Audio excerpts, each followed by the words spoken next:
laid out before you.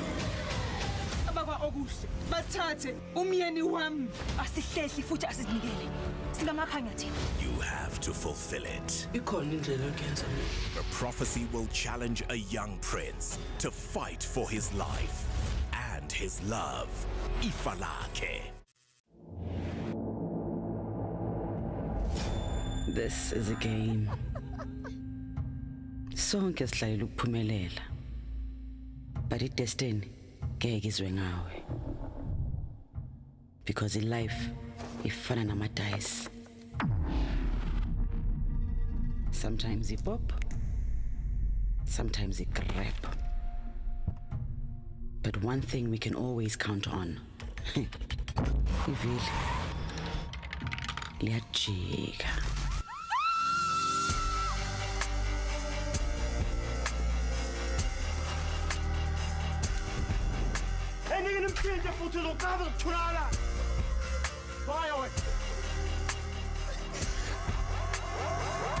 Life is a gamble in the all-new telenovela, Gomorrah.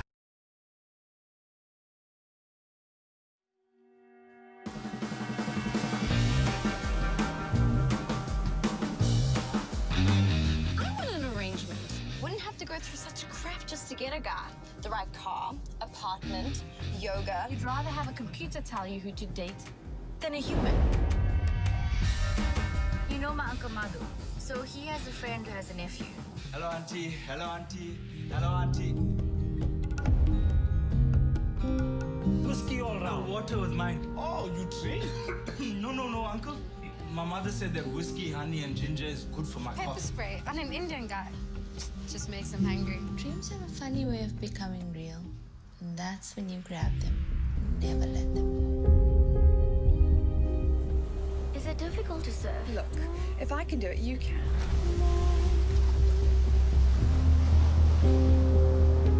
Your friend.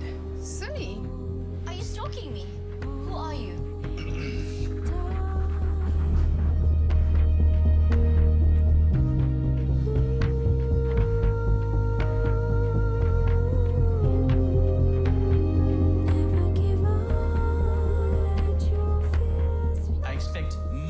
From you. I've done everything you've asked of me, Dad. All for you. What about me? You're a Patel. I've worked hard to uphold our name. So is it true then that you have issues? I think I'll ask my sponsor. I don't like you going there anymore. What are you doing here? I'm running away.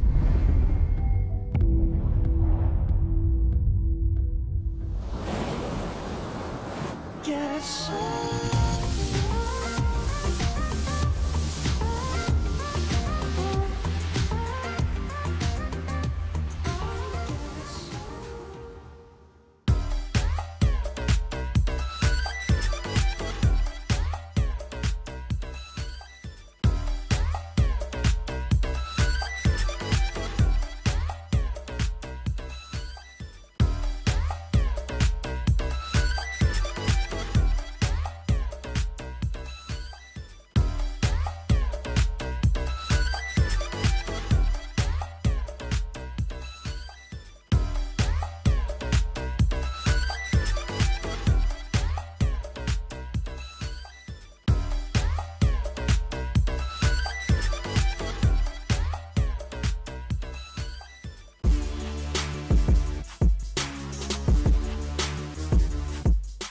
Good afternoon and welcome everyone to the Gauteng Film Commission's virtual roundtable, where today we will be discussing the lack of strong female narratives in film.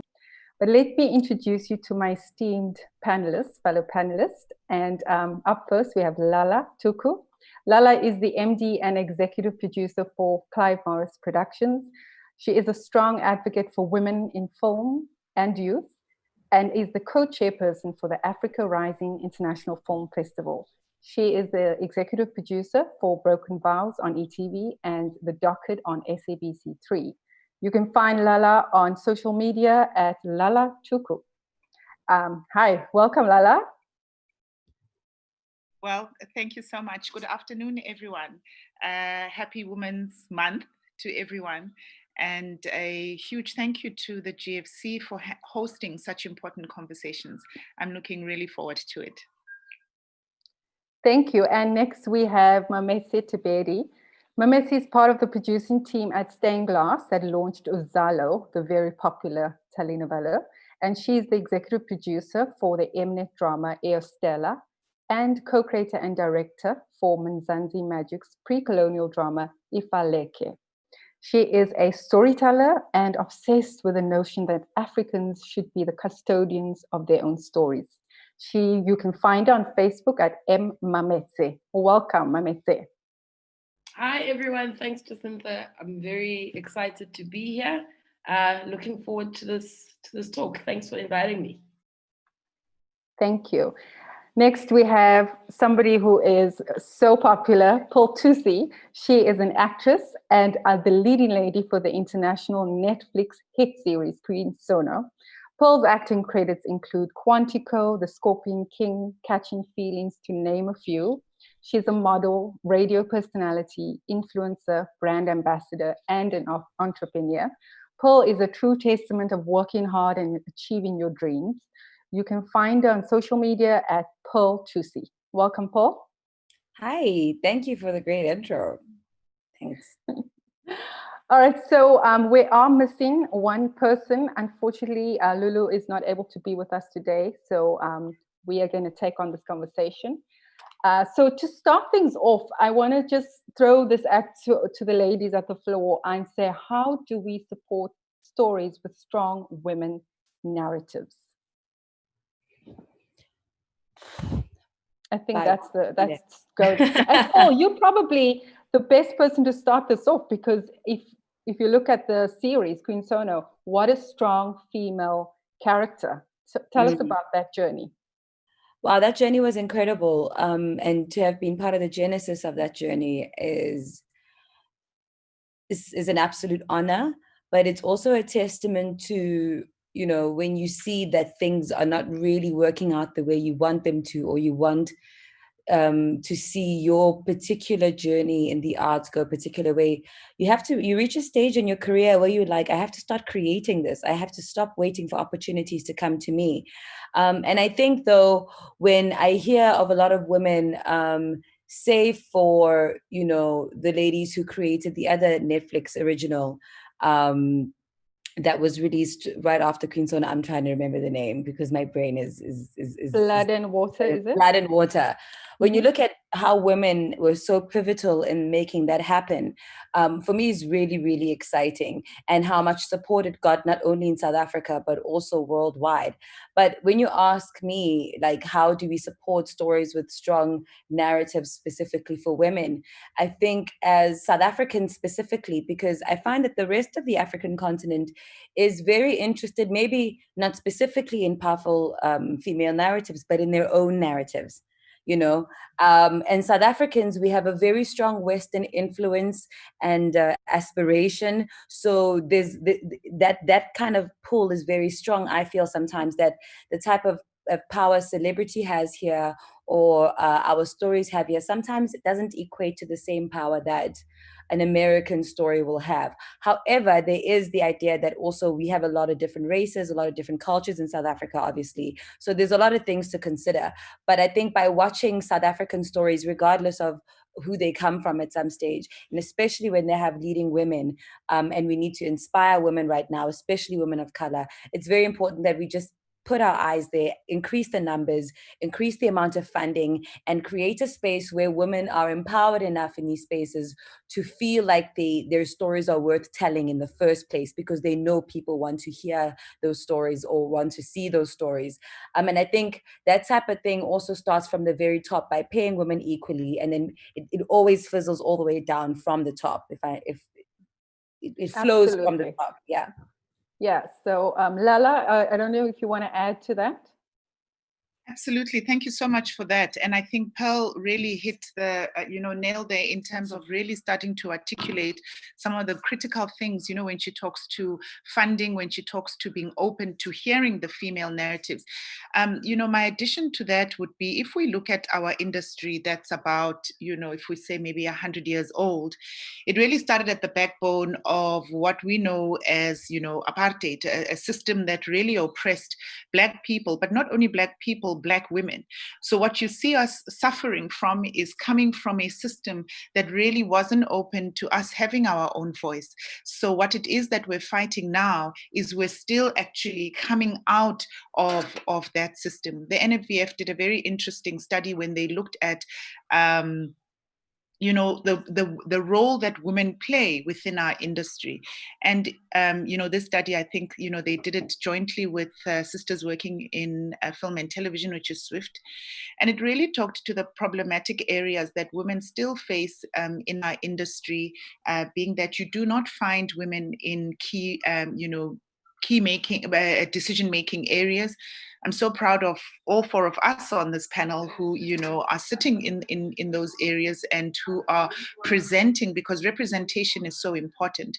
So the study really talks to, those areas that are problematic, having women that are not in, cinematic, they're not cinematographers, there aren't enough of those.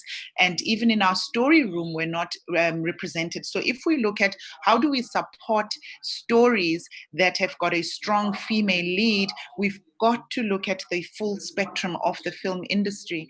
And for me, I think important then talks to directly to development, because we have to then develop.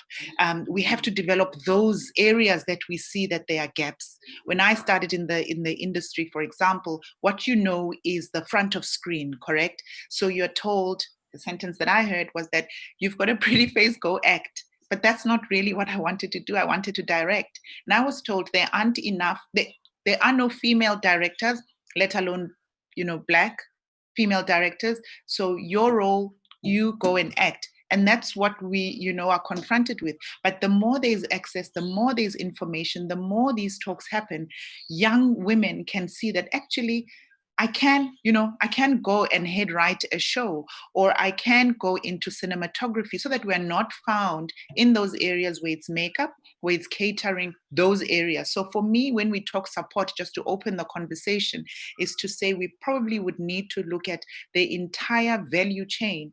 Pearl mentioned funding. We need to then marketing, the entire spectrum then needs a proper relook and a rehaul. Mametse? I agree. And in looking, I think, at the value chain, then we have to also focus on giving females the capacity to carry out and to produce those narratives. We have to focus on training.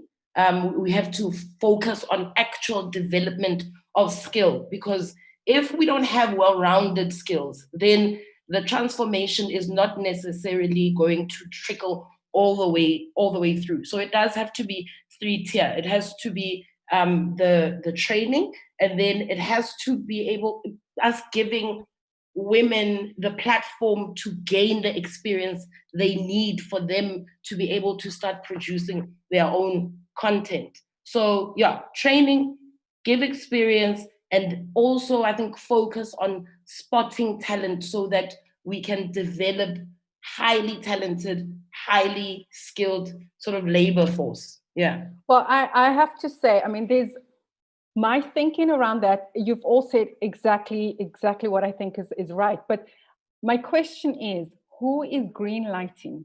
Who is sitting in the position of power? Who's signing those checks? Because at the end of the day, we can have female writers, right? We can have, because that's really it. We need to have females writing the content, but they can be stopped by the executive producer, the one that's green lighting. And we know that part of the industry is controlled by men, So for me, I'm a huge advocate for women to be in the positions of power, executive producers, showrunners, because only then you will make that shift.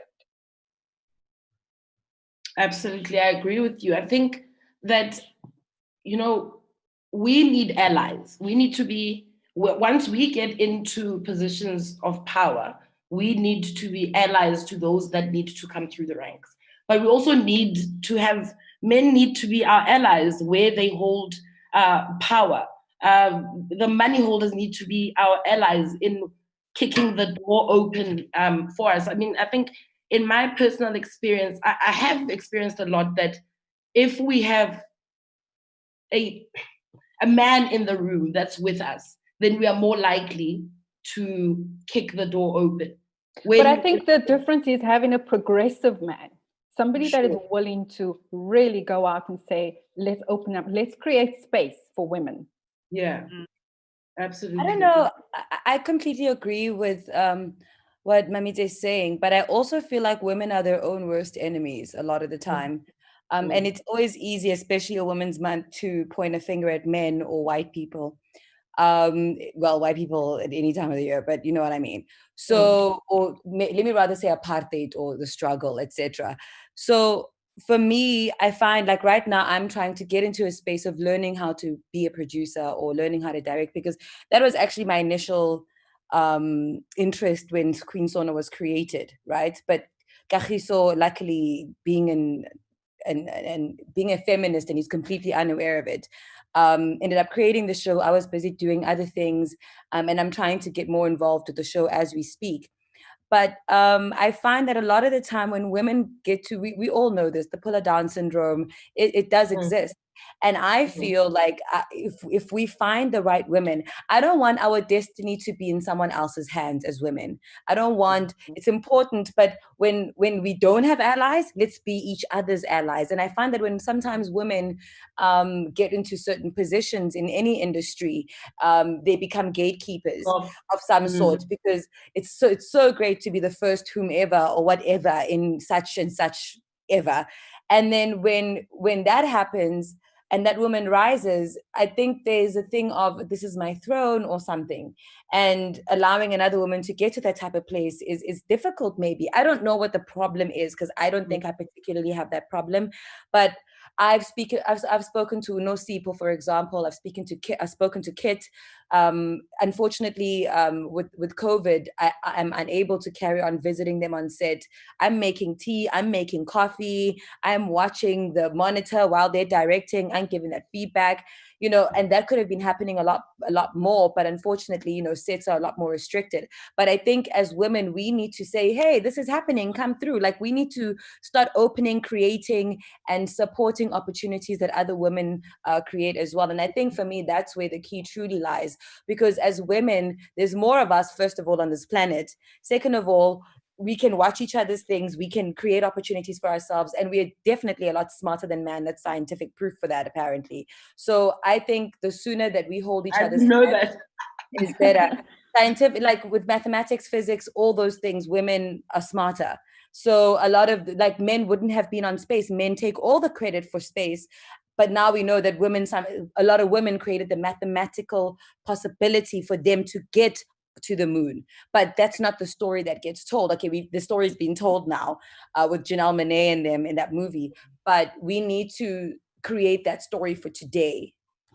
But I think that it's a societal issue that we have always been pitted against each other as women. And so it's for us to break that. If you look at men in a boardroom, they have this brotherhood that they've always protected each other. And so I feel like we as women need to be supportive and appeal to other women. We should have a sisterhood where we support. But for us, it's a positive, supportive system where we give each other opportunities and protect each other. I couldn't agree more, ladies. And here's the thing, right? There's a reality to it as well, because my experience of the thing is that once a project has begun, because I think the question was, who are the decision makers and who at the top is going yay or giving the opportunity? Mamete speaks about lobbying and advocating for each other, which is a critical in any growth point. There has to be some sort of lobbying, right? If I'm in that room, I need to say, but hang on, don't I know Mamete, or can't Pearl be doing that? Or, we call each other out, and say, this is what I'm leaving out for her. And the important thing that Pearl is raising is that let's not rely then on the men to kind of think then for us. I'm in a position, I sit around in a room from an exec, producing point of view, and most of the time I am alone in that room. I'm the only female in that room. And I can tell you and assure you this, it's very difficult in that room because number one, you might be in that room, but your voice is not heard. So there's almost so much work you need to do in that particular room, right? In a meeting, you're probably going to raise the same point 3 times before it's taken. And once it's taken, it's like, oh, John, that was so good. Why didn't we think of that? So we face a lot of things. But what is important is then, what is the work that we're going to put out for ourselves? For example, understanding the difficulty of the industry. I started an initiative last year that was called A Break with Lala. And basically what it is for young women to be in some sort of a sisterhood. And now any project I do, they need to be given a spot. And not only from the work that I do, but I call out any other female producer, a commissioning editor, and I go, here's this young lady, this is what they want to do. So I'm saying, agreeing with the ladies that the work is up to us for us to make sure those doors are open.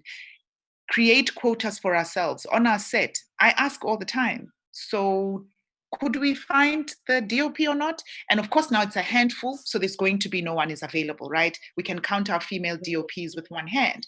Then what do we need to do? The second tier is to go, okay, let's go find those who are not good enough, right? They can't be the DOP for this particular project, but guess what? They're going to shadow in this particular project. And so if I have a say over it, we're going to have in each and every department, young Black women that are going to shadow, because then they might not be good for this project or for the next one, but trust you me, in 2022, they will be the DOP, but they'll never be DOP if we don't give them the opportunity. But it requires that voice, and it's hard because as then the producer, you keep saying the same thing, and it's like, the budgets are tight, it's more mouths to feed when they are on set, COVID, this, that. So we're always, accepting, what is being said, but we've got to continuously fight and know that we've got each other. So I can WhatsApp any one of you and go, okay, they don't have space on my project, but what's happening in your project? And that becomes the real sisterhood that I see, us being able to move forward with. I think there's 2 things. As a Durban producer, I've often called up Mametsi, and she's always been available. I have to say that. And so there is a sisterhood. I mean, I have many women in my network that I can call up and ask for help or ask for any kind of support. I think the other issue that we have to always be conscious of is how, about mentorship. Mentorship is so important. As much as I have produced films and television programming, I still have mentors. I have women mentors that are constantly working in the industry. So I always tell young filmmakers, find a mentor, find somebody that you can check in with, and get the right partners. Align yourself with the people that has the same values, has the same integrity, and that's who you can work with. Definitely. So absolutely. Going towards that, if we look at, so that's the issue about how to create space. And then the other issue around pay parity, gender and pay parity. So there's these 2 issues. And then as women, we also have to deal with sexual harassment on sets. What are your thoughts around the pay parity issue and sexual harassment? Who wants to go first, ladies? No, don't rush now. I just spoke, that's why I thought I'd pause, and Mametsi, you can go. Well, I mean, it's definitely there, and the parity, it's large. But I think once again, I think we have to accept that we have to fight more aggressively, but everything that is systematic and systemic has to be, I think, broken down at a system level. If we're talking about quotas and how we ensure that we bring in women and at least make sure that we have enough women represented and employed in the sector, I think there's a way of the payment gap also being regulated in that way.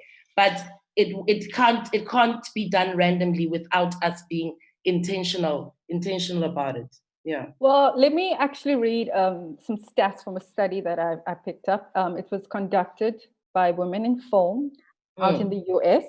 And these are percentages of women on the top 250 films in the US. So it goes as follows. 14% were directors, 19% were writers, 21% were executive producers, 27% were producers, 23% editors, 5% cinematographers, 6% composers, 40% music supervisors, 4% sound designers, 31% art directors.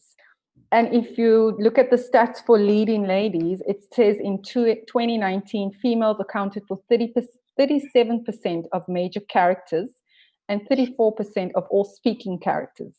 Black female roles declined to 20%. And female characters were more likely to than male characters to have a known marital status, and men had more of an identifiable occupation. So that speaks to how women are written, the kind of characters we always have. A married woman that possibly stays at home. Often we're not leaders. I think they said 22% were portrayed as leaders in their industry. So again, how do we, look at those stats, and this is an established industry in Hollywood where you're looking at 19% were writers, female writers, 14% were female directors. So what does that mean for our industry in South Africa? I'll let you ladies talk about the stats when it comes to writing and DOPs and things like that. But I think as an actress and as someone who, I don't know, I study people more than one would think. And I think for me, and this might be a bad comparison, and please tell me if it is, but if you look at tabloids and you look at movies, let's pretend that they're the same thing, right? I think it's very easy to blame producers or writers because it's the same writers who are writing those characters, and some of them could have been females, some of them could have been even Black females, some of them could have not.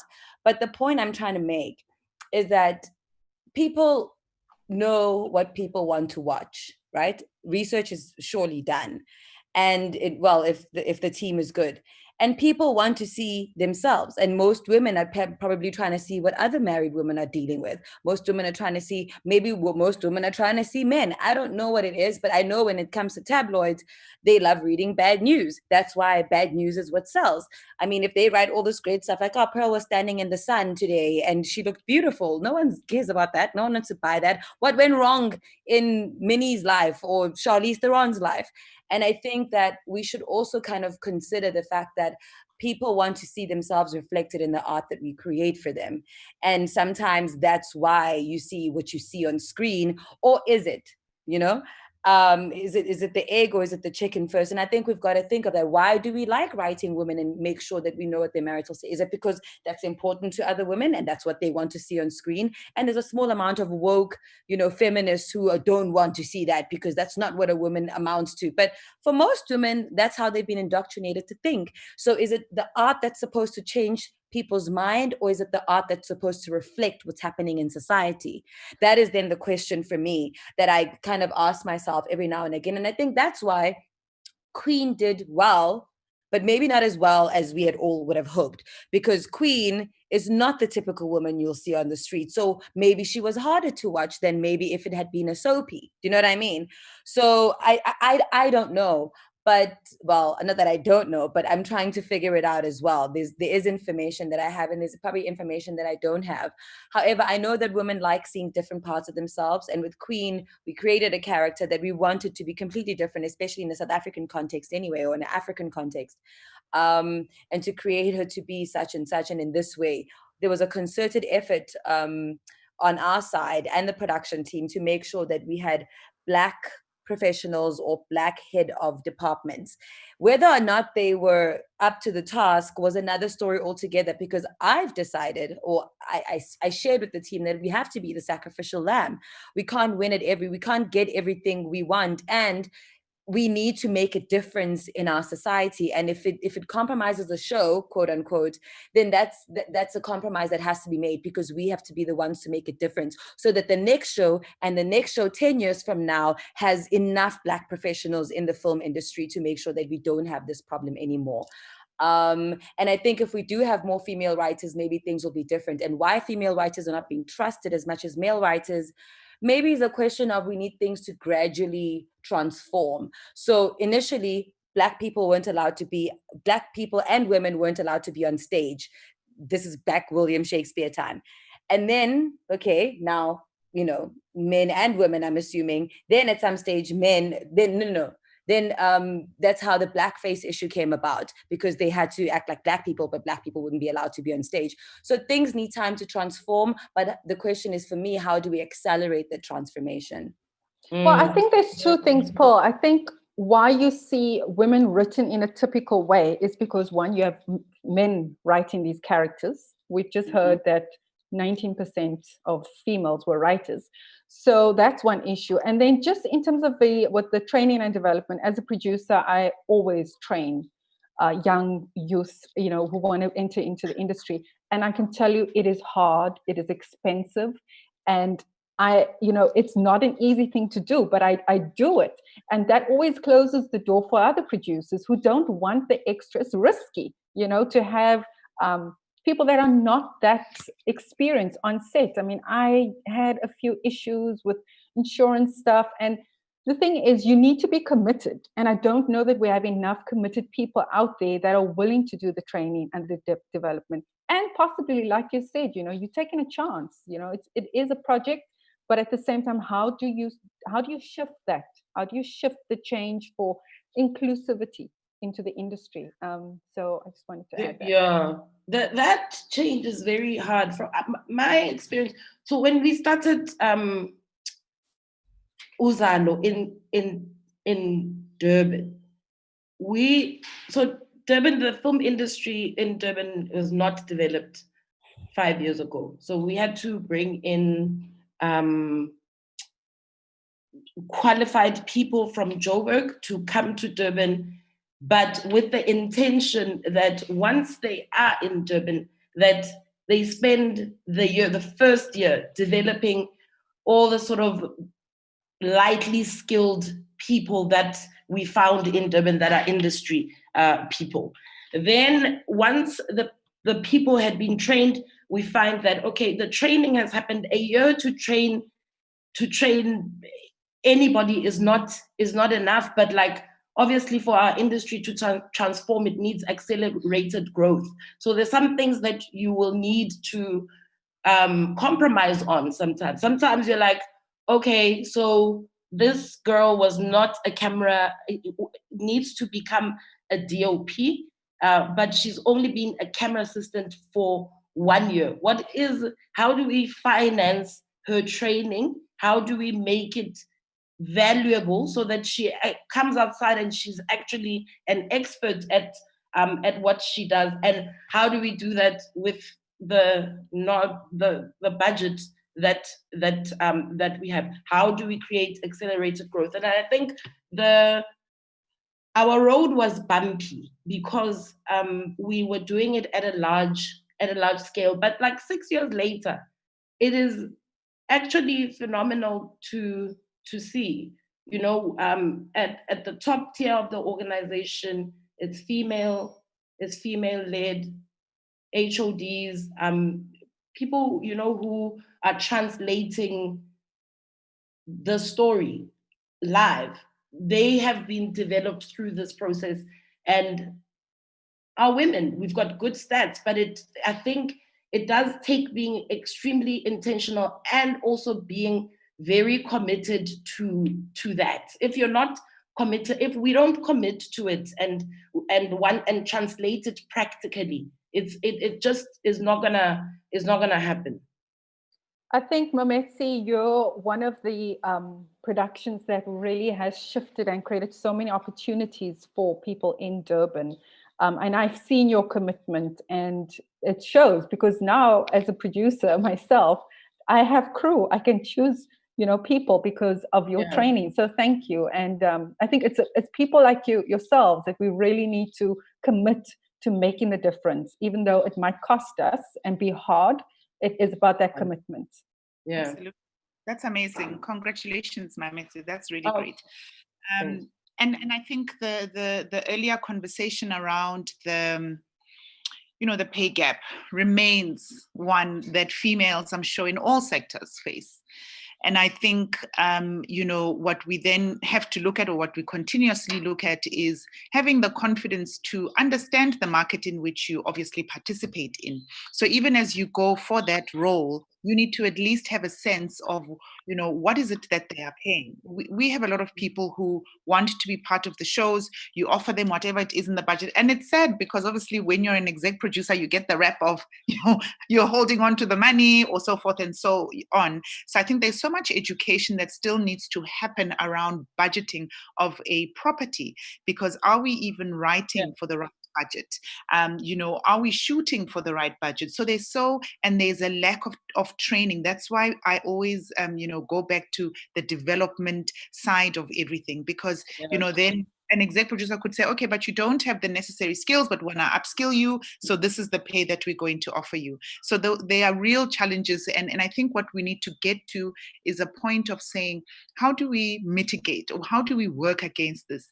Are there studies? I know that GFC, NFVF, those entities are, they do a lot of studies, but I think there is a research study that needs to be done in terms of a barometer for what are the fees, what are the industry rates, because that then starts to assist us in terms of having tangible data to go, this is what I should be earning on a 6-month, 9-month, 12-month project, and this is what it means. I think that will go a long way. And then from a representation point of view, I do think that story is key, and story is king, like we all know it. And it does depend on who is penning that story and who is sitting in that story room. Again, we have to develop our own voices. Again, we have to mold our voices. We have to articulate them more. They need to be louder, because women are continuously over-sexualized in scripts. Women are complex, we're multi-layered, and what you find is a representation, a part of that what women, are. So it's great to hear Pearl. All of us are always working so hard, and I suppose the work is in such small bites that it becomes not visible in such a huge wheel that we're trying to turn. But if we're all conscious about it, to go, we're working on a new telenovela, and the objective was, we need young voices in this room. You put them in the room and they are even shy to say something, because maybe they might not know, how the story works, or just, what are we supposed to do now? But it's about, how do we mold, how do we articulate? And it's around gaining confidence to be okay with saying, this is who we are, and these are the stories we want to tell. Because for the longest of time, art imitates life, and then life imitates art. So it's so critical what it is that we put on. We cannot be what we cannot see.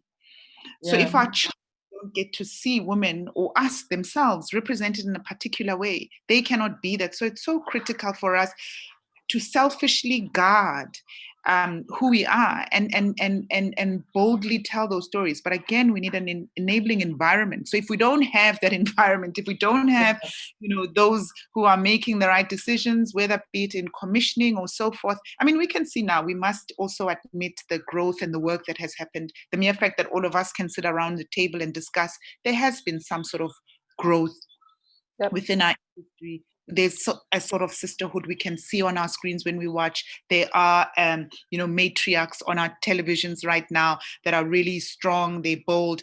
And so it's about more of that, because like Pearl said, we could be the sacrificial lamb in your one show. And the more we do it, the more we start to articulate, the more we start to own it, because it is our identity. No one else can know it more than us. So we have to have that female write that story. Who else better to tell our stories than us? So it's about enabling that space, creating that environment that allows us. But it really does start with story.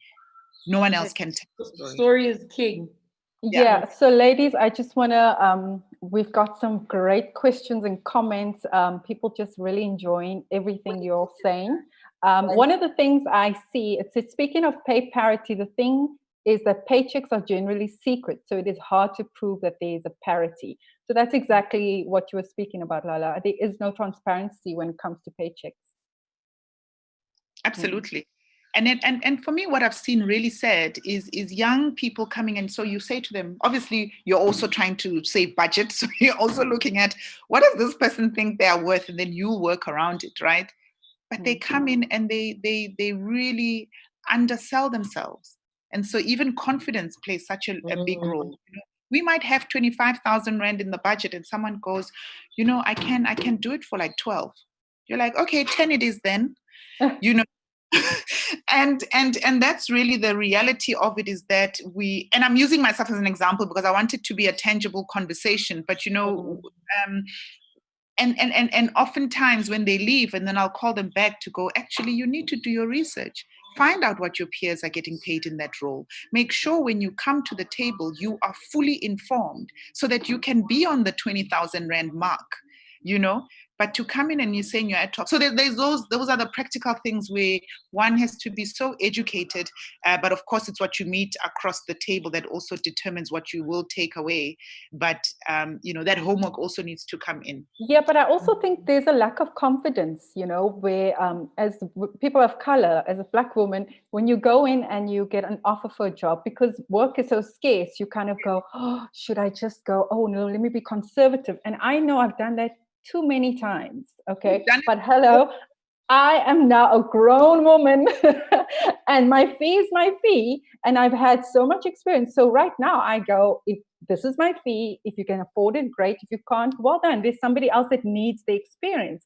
But we as women of color, we need to stand in our worth and know if we are worth 20,000. Don't be shy to say that. I find a lot of the times, I mean, I deal with HODs, Black women, and I'll say, what is your rate? And they're like how much is the budget? And they're willing to go for whatever it takes just to get the job. Do your homework. How we're taught how to get in. That's how you're taught how to get in. Yeah, absolutely. Like get your toe in, and then I got my whole leg, I got my whole body in. So girl, you better know what's up. But like initially, like I worked for free many times, many times. And I think that's fine because I mean, I ended up not finishing my studies because I procreated, but that type of attitude also got me to where I am, but not being confident is not part of the game. Once you've learned the skills, you need to learn. But the thing is, but like, is Lala telling the girl like on the spot, hey, Wena, on the sly, ask for this much, or do we all keep quiet to save budget?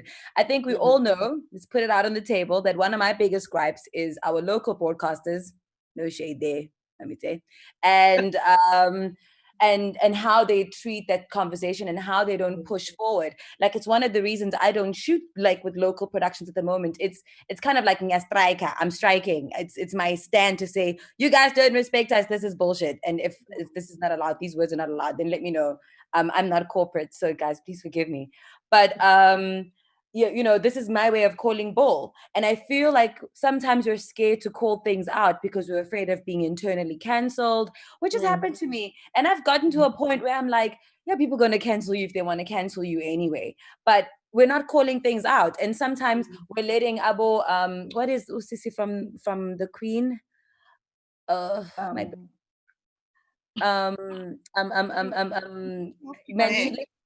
We don't know where you are going with the sentence. With the lady from the Queen.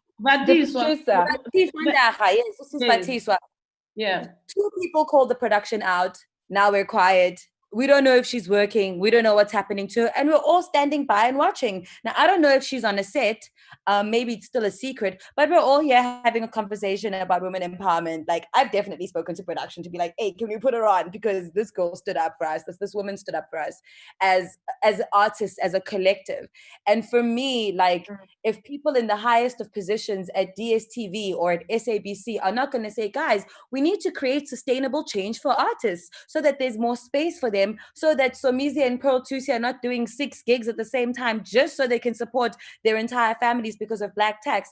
Like, that's another thing altogether. But I wanted to actually talk about sexual harassment, because I feel like we mentioned that and then we didn't really dwell on it. And I don't know how many women are watching right now, but I've definitely been in a situation at SABC where they tried to reduce my salary, like they accidentally paid me more or something and then I went into a meeting and they're like, we actually were overpaying you, so we need to reduce your salary. And I said, hell no, that's actually not going to happen. Are you doing that to the male hosts? No, it was just me. Then I went to a power above that person, and suddenly I had to attend a dinner to further discuss this issue.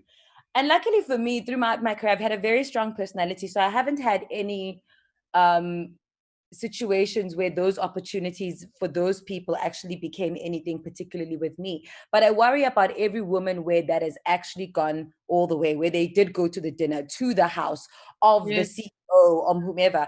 And I always say, my gosh, like, if my child had been quartered to starving, I would have gone to the house. But luckily, I had other gigs backing me up, so my child wasn't about to go hungry. And to all the women watching right now, like, there is a will, there is a way. You don't have to go that direction. It's really a dangerous, dangerous road to go on with everything that's happening. And sexual harassment in the workplace for women in every industry is really, really strong. But try and be strong, try and keep a very powerful aura about you, because men fear that. And you won't be the woman that they do that to if you stand up for yourself. I'm just going to... It's true, but most times they also succeed in, like, you know, with the context, sexual harassment, they also do succeed in muting the women. Like, you know, that is a real thing. Like, women do run the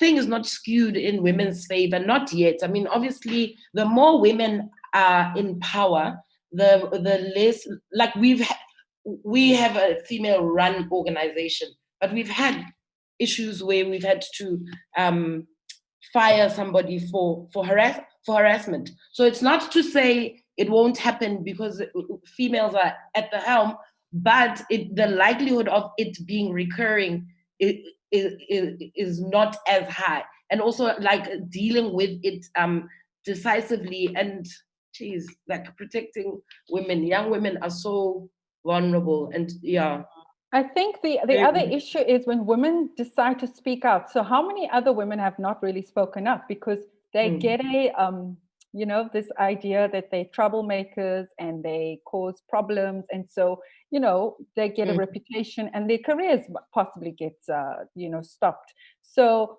I think the more we support women and let them know that it is a safe space for them to come out and speak about what's happening, so that we can change that idea that these are troublemakers, because we're not. We're speaking up for ourselves.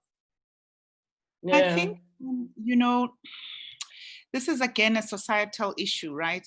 That now we're obviously putting a spotlight into our industry. Swift did a very beautiful campaign last year, hashtag That's not okay. That's not okay, right?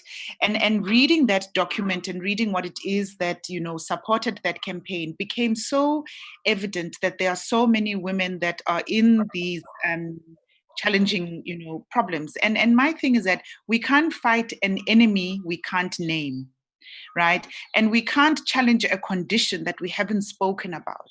So the conversation is so important and so broad that it almost feels like it needs its own breaking down of, right?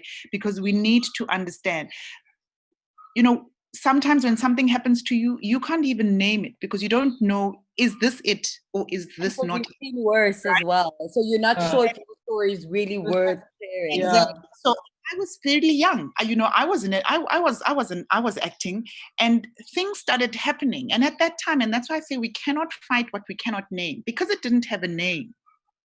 You don't understand what is this thing, right? And it doesn't matter to what extreme, right? The worst case scenario becomes that it's actual sexual harassment. You know, something really vile happens to you, or just a little comment, or someone directing you and looking at you in a particular way, you know, or coming very close to your space. So we need to be able to name this thing and be able to identify and say, this is what it is. So, I mean, for example, as now I've been in the industry 25 years, and I you know, you can read the room, you can read the space, but someone says to me that they need a social contract. So I'm like, is there a contract that I don't know about? Because I know there's this contract that we're going to sign. But there are things that are going on out there called social contract. And that basically means that you are then availing yourself to do whatever it is that needs to be done so that you can then procure the work. So now, what are you saying? What is that? What are you what are you saying? So now I need a sister I can rely on, that I can phone to go, can I have a copy of the sexual contract, a social contract rather? Does it exist? What am I saying as to what is this? So what I'm saying is that there are codes that we even aren't speaking about. And that's why for me, I'm like, it is such an important and deep conversation where we kind of need to be talking about it daily and not wait for Women's Month, because we can see, I mean, I'm so proud of the young women that are coming out and speaking, you know, all of us supporting them, going, yes, because that kind of gives them a space too. But I'm saying, is that enough? And what then needs to happen? And perhaps that makes then important, you know, entities, organizations such as SWIFT, whereby we all are part of a unity of some sort, where we can have these conversations, but actually start to put rules for ourselves. I mean, Pearl, you were mentioning even around Vatiswa and that it's gone quiet, but because everything kind of happens and then it's a vacuum and we kind of all move on. And every time it happens, we all talk about it and then we move on. But who's there left behind to do the legwork? There's so much legwork that needs to happen. We all need to put our hands up and go, I can be part of this committee. I can do that. I can do that. So that we really start to flesh these things out. Or else what ends up happening, we're always having these top line conversations, high level conversations, and we really never get down to dealing with, you know, this is how we're going to break the mold. You know, men, it's not enough. I mean, sorry, it is enough. It is enough. It is enough. And when you see that happening, call it out, and we're all going to call it out, because girls need to feel safe on set, you know. Like I say, it's a social, you know, a generic problem that we all have, but we can really advocate and put our hands up to deal with these things. Well, you know, I'm actually a board member of SWIFT as well, Sisters Working in Film and Television. And we are, you know, most times people react to an event. So we are advocating strongly against creating safe sets for women. We are currently in the launching phase of a safety contact officer, which will be on set, a trained individual. So you're creating a work employment for somebody, and that person will be on a set so that if there's an issue, somebody, crew or cast, if an issue arises, you go directly to this person and they will take you through protocol and the procedures. I think the thing that SWIFT did really well with the That's Not Okay campaign was we showed people the different kinds of sexual harassment, because it's not just attacking. You know, there are different ways. There's the way people talk to you, the way they look at you, the comments they make. And currently we do host workshops where we go into a production and we do a 1 hour workshop where we talk about, we show the PSAs, we introduce the Code of Good Practice, which was signed by the Department of Arts and Culture, as well as SABC, which really is a commitment that as a production, you're committing to ensuring that there's a safe set. So we have done a lot of work, but it takes a lot of people. You know, we're bored. We all volunteers, and it's in this time where women come together and actually have feel the need to work together, and we always welcome extra hands. That's so great, because I'm reminded now, obviously, of the COVID and what's happening now, and how we all of a sudden found money in our budgets to make sure our sets were COVID, compliant, and that's the work that we need to do. Our sets need to be, safe and okay for women. We must find those budgets to make sure that if it means we have a safety officer on set, like the one that's going to say, sanitize your hands and, do that, then we need to have one that can, look after women. But I mean, the one intimacy coach from, SWIFT, that was really helpful. We brought it on to set. We need to start having budgets allocated for those particular things, where we're very intentional that this is towards keeping our women safe on set.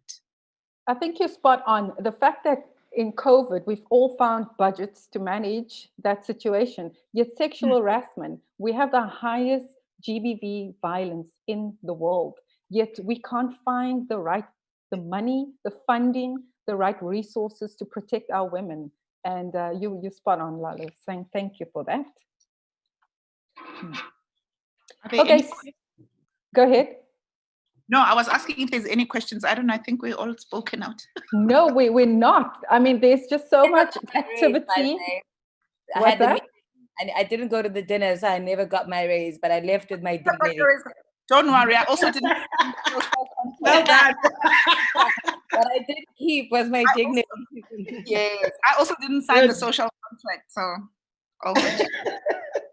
I mean, I didn't even know about that. Those, you know, a girl could be much further in life if I'd known about this social contract. You know what I'm saying?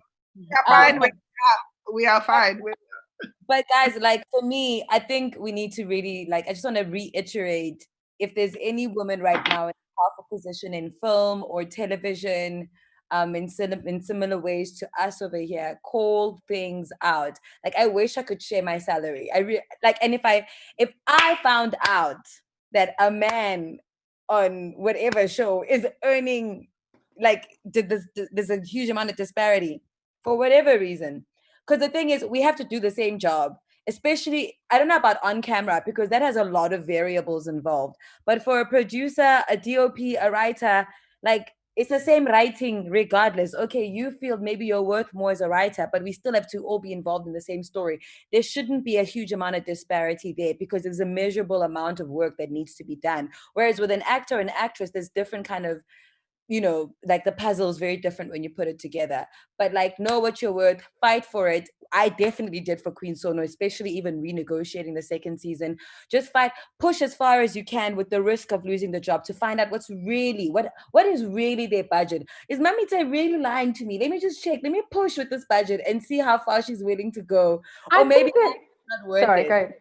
I think there's two things. I think it's being prepared to walk away if you don't get what you think you deserve. And unfortunately for us, you know, we're all rising, we're up and coming. It's hard to walk away. So if you want 20,000, yet they say to you, oh, I've got 12,000.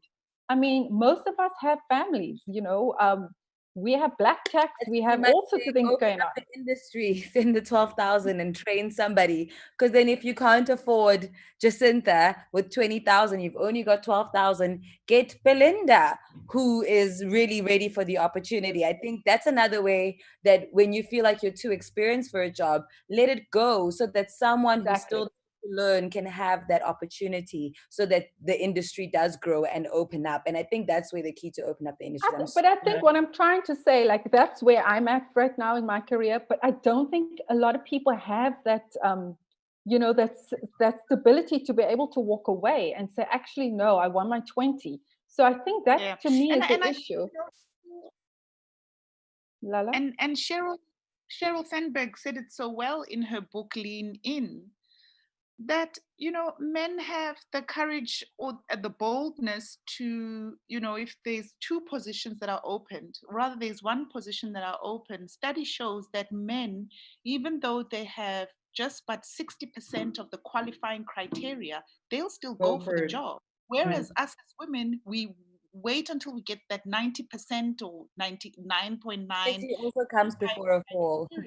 Yeah, so we undermine ourselves, and there's so much work that we have to undo and unlearn for ourselves, so that I know that I bring value to the table, and this is what the value is worth, you know. So we've got to, there is a lot of leaning in that we need to do as well, you know, but rightly so that Pearl is going, if you do think you are too experienced for that role, perhaps you can shift and then suggest that, but I might have Ntabi, who is great at this, while I then look at some, you know what I mean? But we're always dabbling between, there isn't enough work, I must take this one. But the people there need to know that you understand your value. Because the minute you come and say, yeah, I could look at 12. No. I can, but I'm 20. The imposter syndrome thing, Lala. Do you think it's the imposter syndrome thing, Lala? I definitely think it is. From all the women that I've seen and interviewed for roles, and I also sit in the room with we're being interviewed by like 4 males and myself, and you can literally see even the body language. As we start speaking about pay, it's going to be the giggle of, I'm not sure. I think I can do 12, and you see everything changing. I literally almost want to cry in every single interview. And it doesn't matter the age. So it doesn't matter the age of the people that come for those interviews or whatever. We all do. We start to cringe because of inherently we don't believe that we're going to bring that value that's worth the amount you're going to pay me. So we have that imposter syndrome that we still need to work on. And then obviously people play on that and go, well, yeah, there was only 10. Then you walk away with 10 and the show saved a whole thing. And then a guy comes in and goes, well, at my previous job, they were on 20, they fired me, but I want 25. And he gets it. Yes. And then we're like, he seems like he's going to get the job done. Guys, let's just do it. We don't have a lot of time to interview. Can we blame the industry for that though? Or do we blame, worldwide women are taught to be a specific way. Like humble yourself, be this way, a good woman, all that. And we literally what's the English word for this? Ukama, wring the confidence out of our girls so that we raise them to be good wives or good sisters or just good people. Like I see it now with Oguhle. Oguhle has this really, even for me, because I grew up in that as well, this overwhelming confidence and every little child, well, most children will have that when they're born. And then literally it's the adult's job to help them gauge or figure out or learn social norms, things like that. Where boys are taught to hit on a girl, you have to be ready for rejection at every turn, and you get accustomed to that, and you get accustomed to selling yourself as something particular. As women, just like the Black culture right now, excellence is the only option to prove your worth, not just the fact that you are possibly able to do the job. So as a woman, you look at, I have to be able to do 90% of these things because you want the certainty and you want to prove yourself. Men will figure it out when they get there because they're just taking a chance anyway. So I guess as women, we need to learn to take the chance. We need to. Absolutely. And we don't know. And ask questions. Where you don't know, say, this one, I don't know how to do this. How do I do it? Because men can be like, who's going to help me figure this out? Whereas us, we think it's, we must know everything or else I can't go forward with that role. 100%. So true. You really got. I can tell you, I was approached a couple of years back and from a female producer friend of mine who was approached to do an international TV series, Durban Beach Rescue. And she, she didn't think the pay was up to standard, or she just didn't think she was the right fit. But then she said, but hold on, I know a producer who I think would be great at this job and is coming up, up and coming. And, this is her, Jacinta. And I was then able to talk to the producers. And because she said, actually, no, this is not one for me, for whatever reason, she was busy, and I don't know about pay, could have been that. But she was good enough to say, well, here's somebody else. And because of that, I got a great break, an amazing break, and from there, life has just been great. So it's about taking that stand and say, not for me, but here is Belinda. Belinda, come, you can do a great job, and just make sure Belinda sounds amazing. Yeah.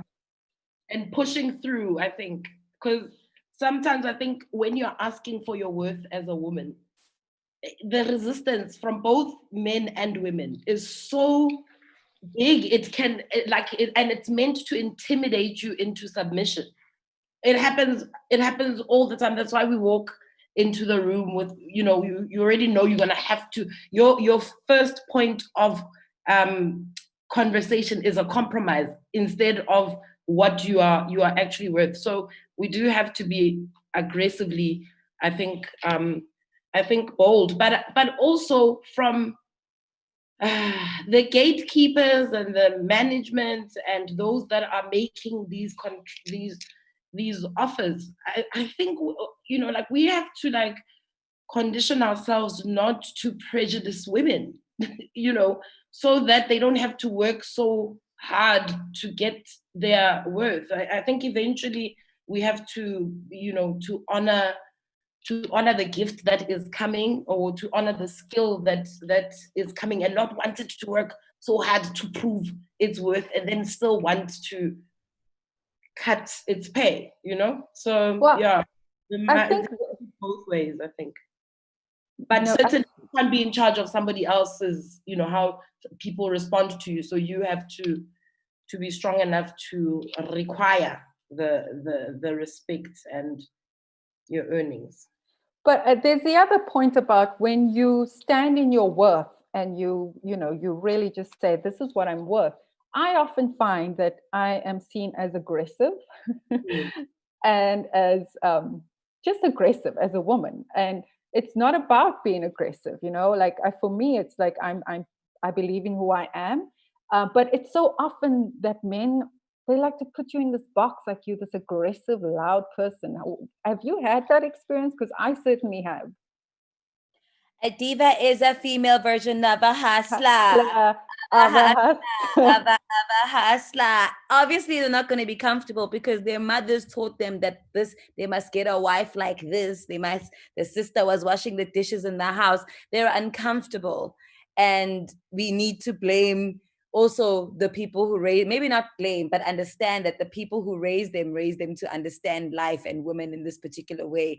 And it's reconditioning, like Mamita said, we need to recondition women and men. But I've definitely encountered that, and I couldn't give two Fs about it anymore. Imposter syndrome has had her time with me. I still feel her kind of trying to get me again, but I fight that feeling with more hard work and understanding and looking at the women around me. I swear to God, when I see Nosipho and Kit and other powerful, especially Black women around me doing great things, it reminds me that and they're younger than me. So that even freaked me out. So it's kind of like, oh my God, no, I can do this. Like, these young girls are incredible. They're smart. They've worked so hard. I can do this. So surround yourself with like-minded people and you're not going to feel crazy. I just want to give us a comment really quickly from Desiree. She says, I think that also has to do with what we portray women as on screen. If we show timid, no confidence women, the little girl that is watching is going to believe. Absolutely. Yeah, that's true. That is true. Earlier, I think Pearl was saying, do we influence art, or does society determine the kind of output with art? I think it has to be like a revolving and evolving process. We have to be conscious of the type of women we want to put out there. Like Queen was kick-ass, I don't know a single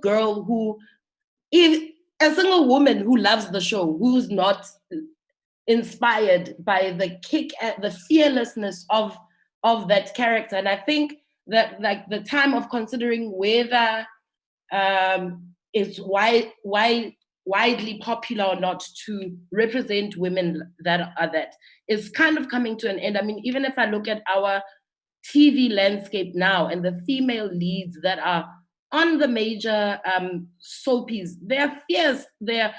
Sometimes the translation of fierce is, masculine, or they have to be it takes a certain type of shape, but that doesn't matter. I think the women that are coming through on like our television series now are those inspiring women, and they do, like, when we see ourselves in a way that we didn't even imagine we could possibly exist, that thing, it can be life changing, I think. And you guys were right earlier. Sorry if I can just add quickly to what you just said. You guys were right earlier. I think sometimes I underestimate the power of seeing what you want to be, or that what you see inspiring, what you end up becoming. Because what definitely inspired me, even taking the idea of Queen to Kagiso in the first place, was Tomb Raider, Angelina Jolie, right? Forget her color, the excitement of just seeing a woman doing the things that she was doing. And I always wanted to be an action hero, because growing up in the hood, that was mostly what you had access to in terms of art. I remember even thinking, like, the first time I watched Titanic, it might have been my very first like dramatic movie that involved emotions and things like that. Titanic was probably my first like oh, okay, so there's also this on TV, apart from Bold and the Beautiful and things like that. So when I saw Tomb Raider, I initially on my Instagram and Twitter bio, it was like African Tomb Raider or African Khaleesi, because that's always what I wanted to be, because that's what I saw, and it took me doing Scorpion King, believing that I could still actually do that, because it wasn't available to me. When I met the stunt coordinator in Cape Town through that movie. And I mean, that was a B grade kind of movie for most people, but that movie inspired where I am today. And I'm so glad in retrospect now that I did that movie and that I learned what I learned, because now today we have Queen. So what you see is really powerful. And I guess that's answered my question as well. Yeah. Thank you.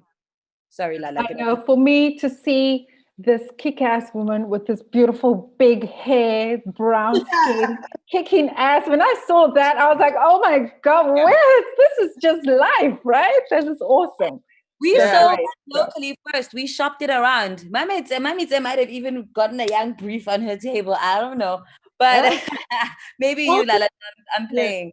Tamsin and Echiso shopped that idea to, like, we were slowly like getting the funds in. And then luckily, because Catching Feelings was also the first African movie on Netflix, we had a good relationship with the company. And when they came here, they were just happened to be here. And we didn't know they were actually looking for their first story. And then Tamsin went through and sold it, and they bought it. And then we didn't need Mamite and Lala anymore. I'm joking. Amazing. So yeah, that's how it happened. Really well. Thank you so much. And well done to you ladies too. I'm so proud to have a seat at this table that we've created right now for ourselves. And I hope that many more tables like this are created, so we can create our own seats, take our own seats, and definitely make the table bigger for other women. You know what? If they don't want to give you a seat at the table, sit on the table. Find some way. Just get involved. Get in there. Don't wait for an invitation. Don't wait for permission. Just get in there and do what you need to do, because you've only got one life to live at the end of the day, and many, many stories to tell. So you better start now.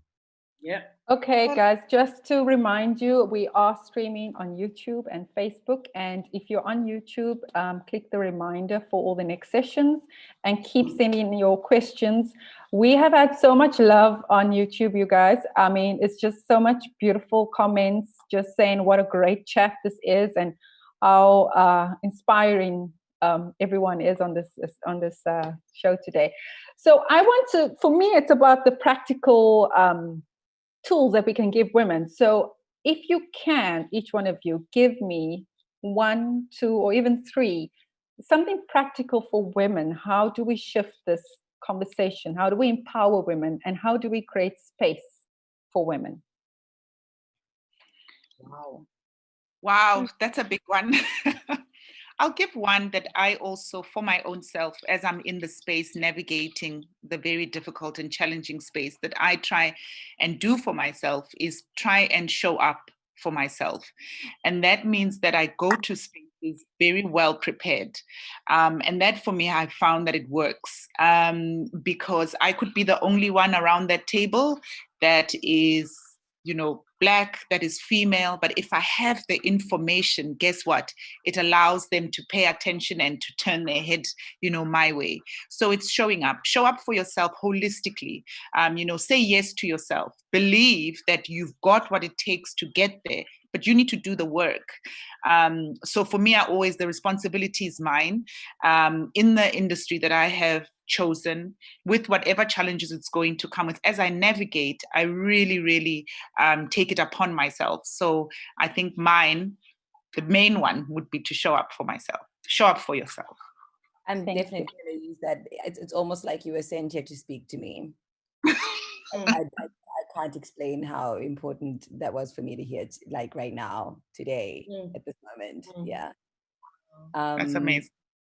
I will say, I'm a fighter, so I'd say fight, but intelligently. And sometimes fighting you for yourself is fighting for others. and you may not see it now, but you're fighting for the next woman who'll stand in front of the same person and make a particular demand. And if we start all speaking the same language in terms of our worth and our abilities, the conversation definitely will change. And I feel like sometimes I'm disappointed because I feel like I'm living in a generation with no direction. And by that, I mean, we don't have an identical struggle, or we are refusing to recognize something as an identical struggle that we will all fight for in an identical manner. In the same way that apartheid provided the opportunity of unity for African, or rather South African people, to fight that system, like regardless of how much money you had or didn't have, or classing, or we all had the same fight. And if we could, as actors, as producers, especially producers, and production companies, recognize that if the actor asks for more money, I ask for more money, everyone asks for more money, the broadcaster must just pay the damn money so that we can make better shows, so that we can create better content, so that people can live better lives. Stop keeping all the money for yourself. I think for me, that is the one thing that, like, I'm going to keep repeating until someone else starts singing that song with me, because it's really, really, really important. I don't want 20 years from now, Ama, who did Blood and Water, for example, let's pretend she's 5 years old today, to still be singing the same song I'm singing now. Do you know what I mean? So fight, guys. Like, we have to fight intelligently. We need to be organized. We need to be united. So let's empower our unions, or create one that we're willing to unite for. Let us speak up for each other on set. Fight for extras. Let's fight for dignity and pride within the set itself. Let's create an environment that treats everybody with love and respect, like all the time, and make sure people know where you stand. Otherwise, you will fall for anything that they bring to you. And always speak out against something publicly or privately, or fight whatever needs to be fought. Fight it.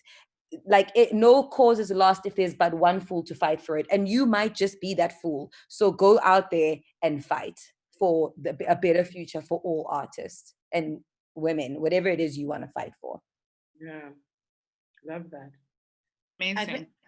I think what I've realized is that it's very important to pass the baton. Is it baton or baton? But it's very important not to hoard the space. It's important to, when we reach certain spheres, for us to to systematically pass on the skills, and we must pass on the opportunities, and pass on the opportunities, and then also mentor people through the opportunities. Like, there's a trend now that's happening that I think is really great, and I think it's creating accelerated growth in the TV industry, but I think it can be more, where established production houses take on newer producers with their production houses and go into co-production sort of initiatives for the sole purpose of growing this younger sort of production house or producer. And then the next project, they can be on their own. But once they have become independent, if it stops there, then our industry does not grow that way. So I think, like, we have to, like, be very committed to passing that thing on, and understanding that the pie is so big for all of us. We don't need to hoard funds, and we don't need to hoard opportunities. I think it's important for us collectively to sort of know and believe that. So much love coming from your comment. I'm not gonna. I just wanted to say, like, so much love. Like, love yourself, show up for yourself. Lots of great comments. For me, gosh, I have a lot. However, I think for me, it's asking the right questions. I agree with fighting, Paul. I was a very fiery young person, and what I had to learn is that I had to choose my battles, right? So I had to learn that sometimes I have to choose the fight that I want to fight for, because I needed to get a seat at the table, and I needed to create space for myself. And today I'm on the board for Swift. I am on the board for the Durban Film Art Institute. And it's about saying the right things, but there's a way of saying things. So that was very key, and I had to learn that quite quickly. But also, aligned partners, finding people in your industry that you have the same values, the same integrity, and working with them. This industry, we can't do it alone. Often people think, there's this thing where writers, directors, they think they can do it on their own. I don't know, maybe it's because I'm a producer, but I appreciate everyone, everyone on a set, the production assistant, the production designer, everyone is important. This is a team effort industry. And so for me, and then at the end, just persevere and support each other.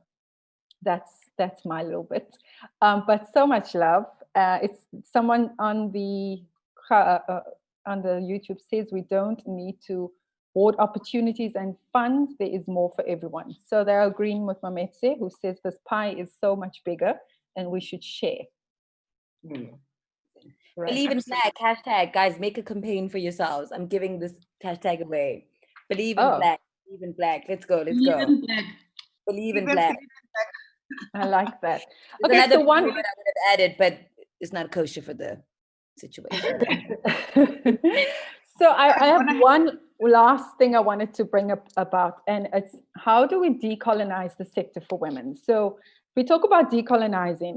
It's been quite a hot word for the past few months and even years. And so decolonizing seeks to create more diverse content and to expose and critique the systems of power that structure the industry, systems that have roots in colonialism. How do we readdress the past imbalances and seek to lend authentic voices for women so that they may germinate content that is relevant to their circumstances and lives? And in addition to that, when we talk about decolonizing, language is an important thing, because when you tell a story in your native language, it's hard when it's translated into English, because you lose a nuance. So how do we allow for women to germinate that content? And how do we decolonize this industry, which again, if I might add, is, it's a traditionally white dominated industry that has been steeped in developing content by and for Western colonial taste. You know what's hilarious is they appreciate it the most, the Western peeps. When we make like our language content, like I think it's maybe that's the trend right now, but I find that, like, especially when I travel and go do a film festival and watch films or look at the room of the films that I'm in, it's the Caucasians and the African Americans who are the most excited to watch. Catching Feelings did so well worldwide. That's why Netflix came to us to be like, what's next? Because the film did like, no one was ready for how well it did. It was just supposed to be like, let's put it on and see what happens. So sometimes your value will be recognized where you aren't.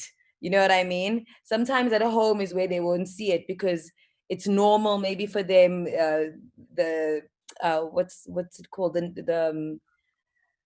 The novelties worn off or whatever it might be. But I always find when I travel, like foreign language content is so enjoyed and loved in the Western communities. Maybe not people who would vote for Trump per se, but like the people who love the arts and support arts the most, who enjoy seeing other people. I think when you look at some of the movies that have done really well at the Oscars, even Tussie, it showed us that they are ready for this type of content. Otherwise, Netflix and Showmax and Disney and them wouldn't be trying to bring things and create things here in Africa right now. They know that that's what people are hungry for right now. So we should just believe in our own content. I always look to Bollywood and Nollywood at how confident they are about their content. even if the boom is in the shots, the story is powerful. Just keep watching, you know what's up, And I always think that's like that type of confidence in a nation is very powerful. And if we can be as confident about our content that we're putting out there, then the rest of the world doesn't have a choice. But sometimes it starts with us. But I think sometimes South Africans need a mirror from America to feel like, Black Coffee, America loves him. Okay, let's put him up. Oh, Trevor Noah, oh, Pearl Tussie. Let's stop that type of narrative. It's why I came back to South Africa from New York, because I need Africans to believe in themselves. And that's why I'm here. That's my thing. So sorry, I've gone on for too long again. I'm so sorry. No, you haven't. Good. No, but I think it's also like in the type of stories we generate for ourselves, like it's very important for us to be confident in whatever it is we have to say about ourselves, and not be apologetic about what we are trying to say, or try to fit into a mold, or try to not make it look stupid. We have to believe in what we're putting out there. I mean, I think, for example, we did If I Like It, and we wanted to do a pre-colonial drama that revisits the sort of genesis of African civilization, and we had big, bold ideas about why we wanted to do If I Like It. And part of it was just like retelling our history from our own perspective. Sure, the show is not it's not a historic account of the Zulu nation or the Nguni nation, but the aesthetic that we were able to create with it, the type, even like down to the type of hair, people were like, oh my God, If I Like It's got the most like beautiful hairstyles. We just made like our hair look very cool and took it out of the mold of what every black and white photograph that you've seen of pre-colonial Africa. We debunked that. So we can do that on a lot of levels. How we tell the story. Black is King, babe. Hey? Sound very like you are involved in Black is King right now. Black is King.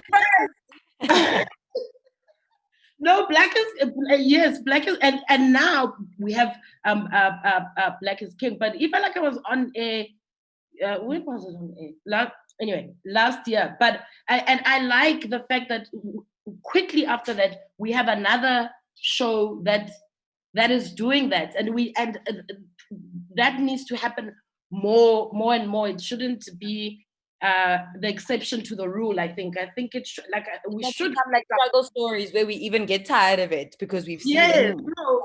So like, we don't want to struggle forever. We're not struggling forever. We want to be superheroes. We want to, so we must just, I think we must be intentional about the narrative and the aesthetic that when you show people in a beautiful glowy light, people respond to that. And then suddenly my 8-year-old niece is obsessed with with dark skin because it looks so beautiful on air, So yeah, I think that's part of it.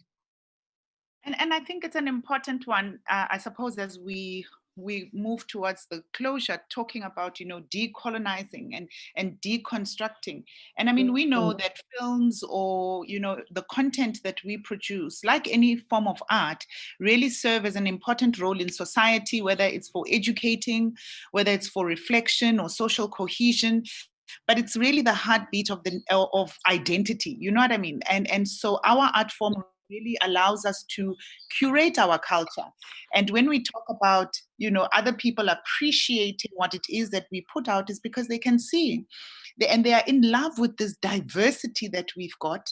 The world is studying us as we become like culture curators, if you will. The collaborators will travel worldwide to come and see what is, our magic, and filmmaking or storytelling sits right in the middle of that magic. So, as we start to own, starting to own our stories and representing culture, which is becoming most important. But I think all the things that we have been bringing to the table really start to deconstruct what we know as, you know, a normal film television industry, but how it is that as women we can really, you know, change the narrative, because it's about changing it, owning it. We see people coming for it, they're coming in for it. You know, Netflix shows came in for Queen Sono, but it was first Catching Feelings because it was a representation of us, right? We saw with Array, you know, acquiring Via, that there's an interest now, but it's when we start telling the African experience. So we do not need to shy away anymore from the African experience, and it's starting to tell us, hang on, if other people are looking and liking, that means we need to start liking our own, right? Because for the longest of time, we loved what we consumed.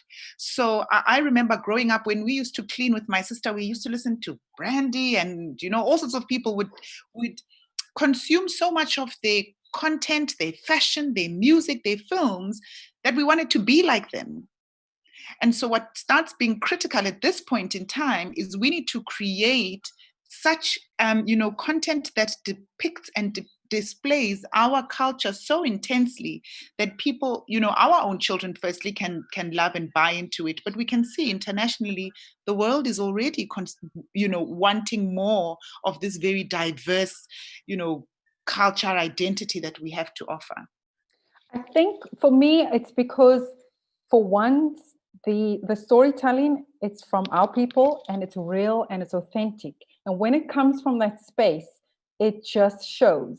And that's why people there's a real appetite for our content, which I want to ask a very controversial or a very specific question. How do you feel about white individuals telling our stories? Like a movie about, let's just be arbitrary. I'm based in Durban. So a movie about Zulus or about indentured Indian laborers, but it is written and produced or directed by a white. My mind. You say it's like our ancestors decided to meet quickly. Like as we were all speaking, because I keep on going on and on about African stories and how South Africans need to believe in themselves. But if you remember Henry Cele and the bomb. Oh my gosh.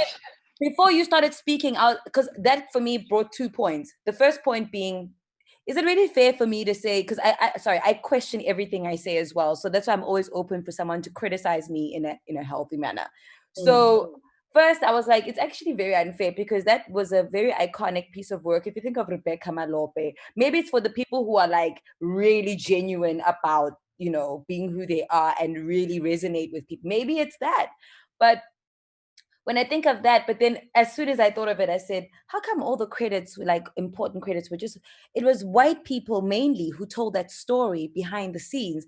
I remember being so proud watching that show. And then with the one time I bought the DVD set, and then I started reading the credits, and I was heartbroken, because I just thought to myself, how true is what I'm watching? Like, how true is this story, really, you know?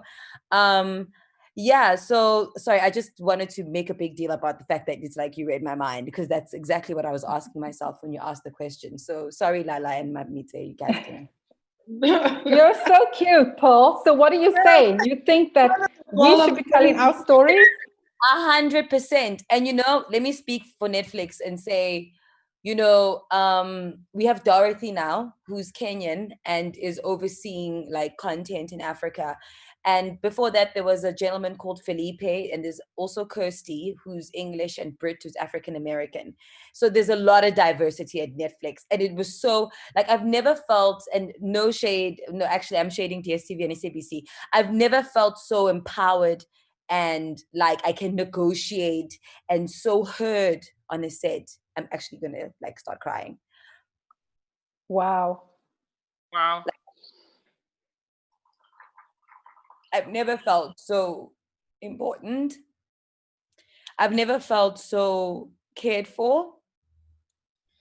And even when they didn't agree with me, or when they didn't, let's say I want this specific amount of money, it's never been that, oh, I always got what I wanted. No, Like there's something that, you know, that I was trying to fight for. I didn't get it, but I didn't feel disempowered. I didn't feel like it was a competition and I lost and I thought I'm better. It was just like, yo girl, you're not going to get this right now. But on set and during the negotiations and everything, like I can't fault them. I can't say, oh, I felt like there wasn't diversity, there weren't enough Black women around me, or there wasn't, nope, none of that. But it was the first time I had that feeling in my career. At least maybe I can't say that for when I was working for Quantico or maybe even Universal, but that's an interesting conversation to have, that I feel most disempowered when I work at home. And I don't know if other actors will say the same thing, but that's how I feel. I don't even remember what the question is anymore. But can I just ask, how does the disempowerment translate to you, like when you're on set? Because I think it's an important thing to get into, and for producers and directors, for everyone to understand how people's dignity or whatever is chipped away at with, you know what I mean? Like how does it translate practically? You're just an actor.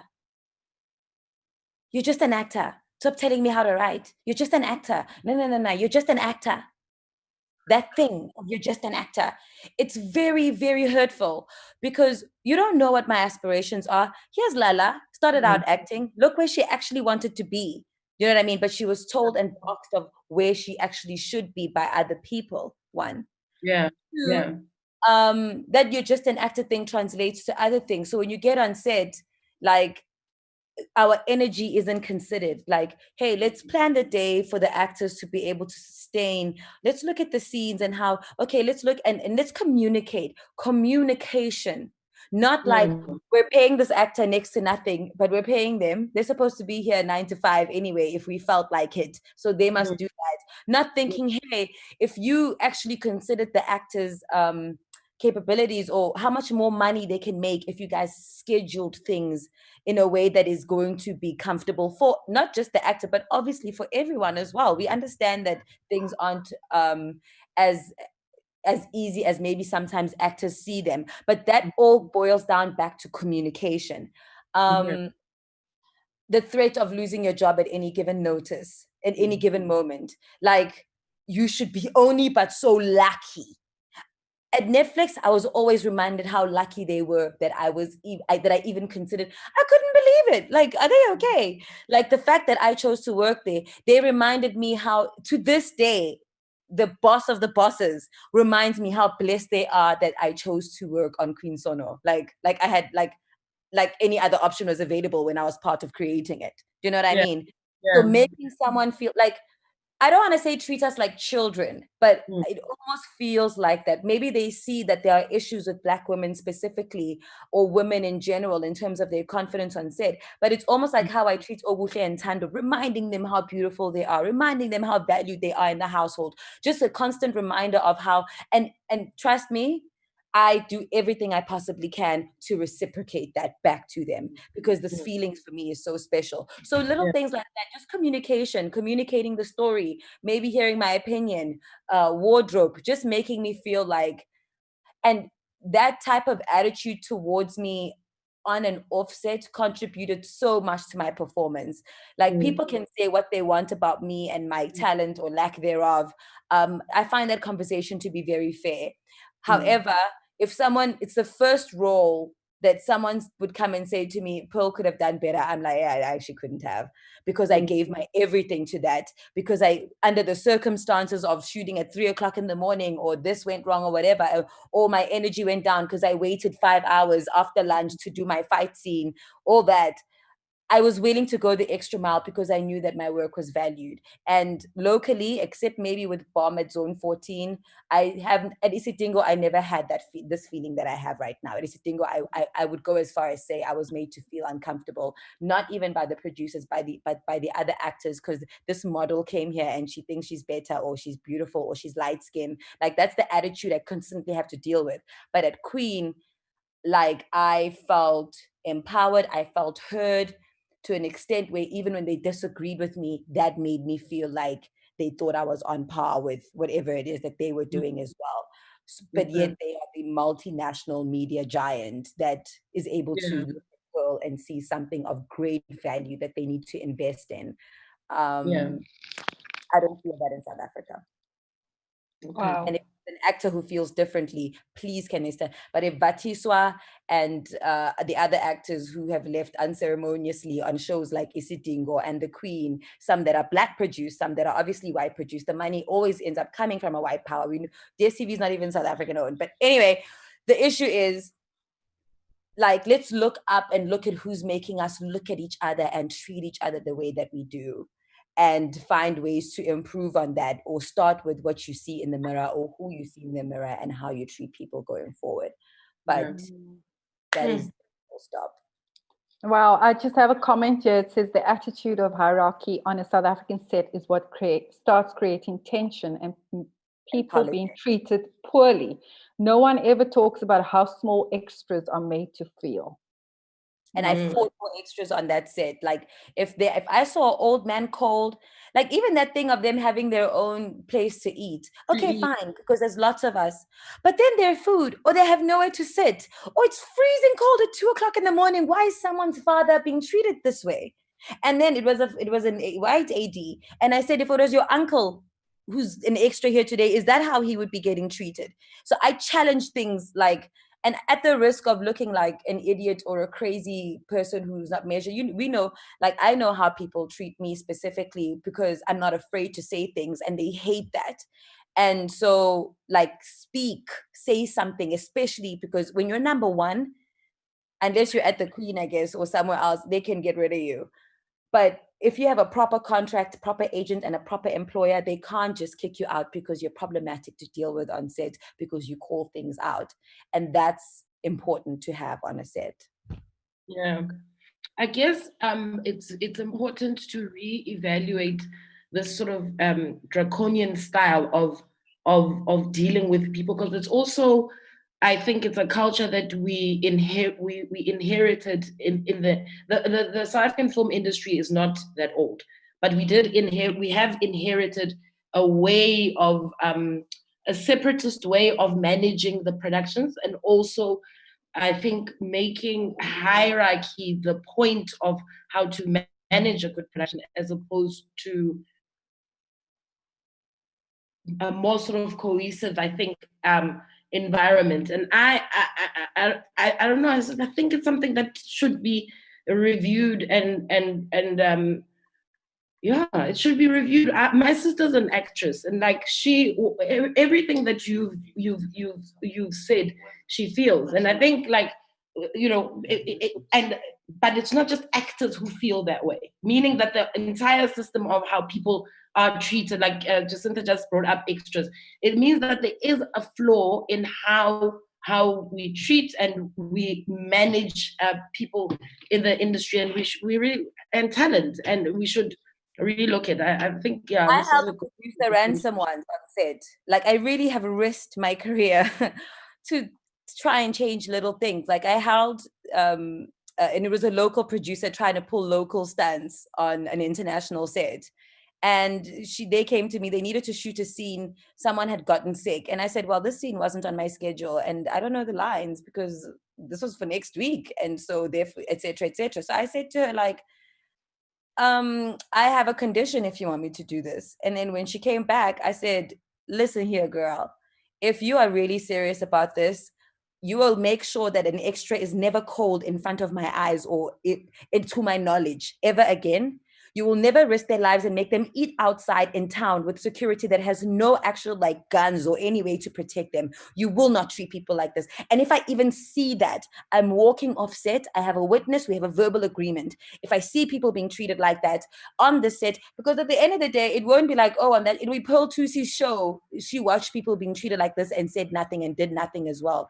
So things like just little things like that need to change on our sets. And yes, we do feel this way, but we are so desperate to work and feed our families that is preyed upon and that is exploited day in and day out. And this is why I go and host club events, because I'm not going to go work for such and such a show that I know will disrespect me and refuse to pay me royalties on a minimum wage also, and not be willing. And sometimes it's the broadcaster, sometimes the production company, but they're not willing to share with us that they so believe in and write for. Oh, you're so talented, you're so incredible. But so, okay, why doesn't it show when I drive to the hood and show them how well I've done? You know what I mean? Yeah. I think this is important. I think we were speaking about one. We moved to something else, but I think what Pearl just, told us and illustrated. I mean, there was and thank you for being vulnerable. There was a moment where you were being emotional, and that's women for you, right? We're complex, we're multi-layered, and when we start to do things, you can see it, and this is what's not being presented on our screens. Jansita, I'm trying to go back to your question about other people telling our stories. Yes, if you can. What we see now is, what I was watching, what I was witnessing was a character that had layers, right? As she was speaking about something else sparked and she became emotional. And I think that's what we lack on our screens. And I think for me, and it's what we've been talking about, it's transformation, right? Because it's always going to be, until, what does the saying go? Until the lion tells the story, we're always going to hear from the hunter, right? So it is always going to be about who's telling that story. We know that our stories for the longest of time have not been told by us and have not even been owned by us.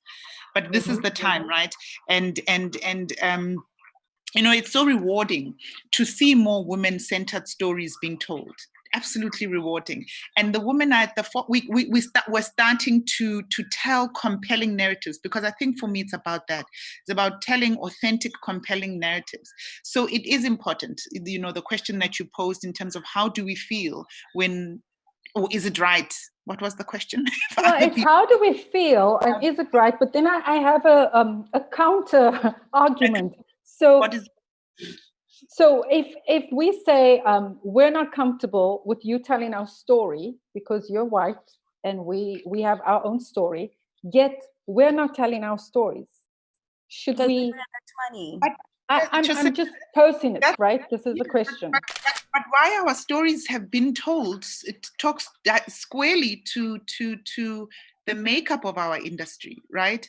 So 20 years ago, you could not be a writer. You could not be you could not be an exec producer, or you could not have been that director. So the opportunity, Viola Davis said, when she won her Golden Globe, said, the only thing that stands between women of color and their white counterparts is opportunity. So I think here we talk of, we've never really had the opportunity to tell our stories, but maybe opportunity is something that you make. But even from a commissioning point of view, I mean, our industry has not been transformed.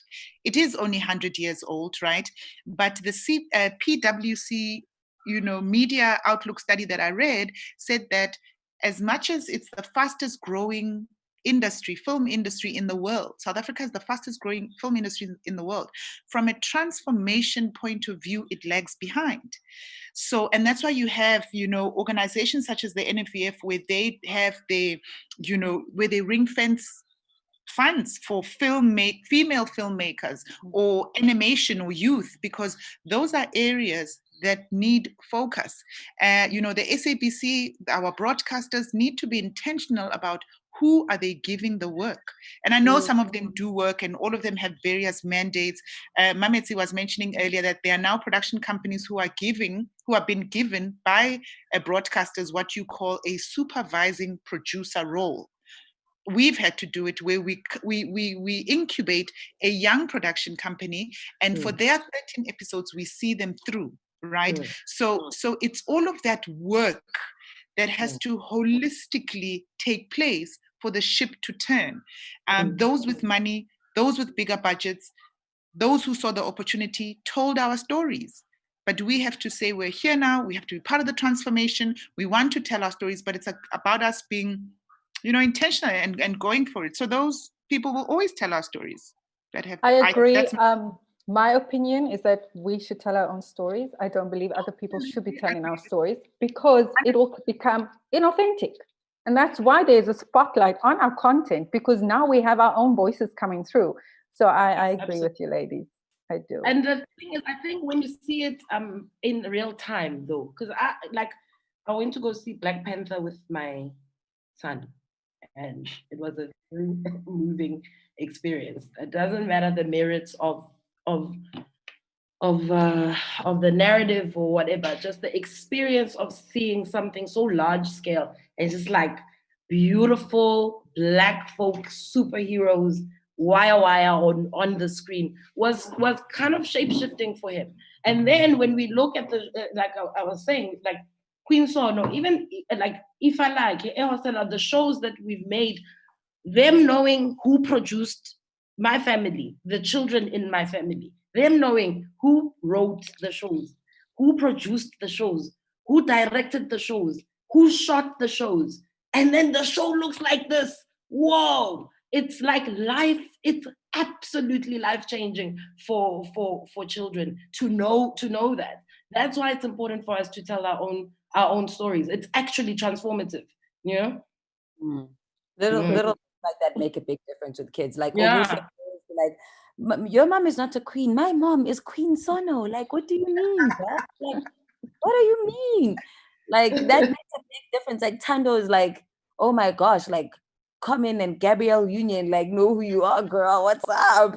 You know what I mean? Like, little things like that make a big difference. And if it can inspire the next generation to not to be the Beyoncés, if I can put it that way, especially on this continent, to stop being excited about knowing so-and-so or having the idea that, oh, you know, Alicia Keys on Black Coffee song. Like, it must be like, yo, so-and-so, like so-and-so in America is like, oh my God, you worked with Black Coffee. Oh my God, you worked with Pearl Tussie. This is crazy.